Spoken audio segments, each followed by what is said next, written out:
Ова зад мене е селото Кичиница. Село од кое потекнува баба ми Лиљана, која што беше домаќинка, како што биле и многу од нашите баби. Меѓутоа, како домаќинка беше столб и сила на нашето семејство. Некои од најважните животни лекции ги научив од неа. И таа моја баба Лиљана не учеше дека во сите нас има сила и во сите нас има добрина. И кога не учеше на тие лекции, не ни помислуваше да прави разлика помеѓу своите внуки и своите внуци. Иако беше дома, таа беше подеднакво силна и важна како и мојот дедо. Не учеше на вредности, не учеше да помагаме, но не учеше и да ги цениме и мажите и жените. Мислев дека тие лекции од мојата покојна баба Лиљана сите ги научиле.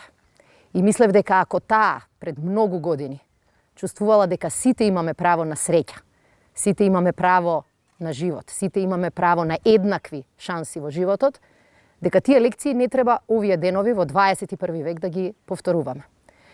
Меѓутоа, она што се случува деновиве ме подсетува дека тие лекции не ги научиле сите. И се уште од другата страна имаме партија ВМРО ДПМНЕ која што мисли дека светот не припаѓа подеднакво на жените. Партија која што не потроши ни еден збор, ниту за женските права, ниту за женската рамноправност. И партија која и денеска молчи на сите примери на насилство кон жените. Поучена од баба ми Лиљана, поучена од сите мои пријателки, од сите мои жени на кои што им се восхитувам, навистина сметам дека изборот пред нас е избор кој ќе влијае и на нашиот живот, и на животот на нашите ќерки и синови. Не за насилство на жени. Не за оние кои што сметаат дека тупаниците се начин да се решаваат проблемите.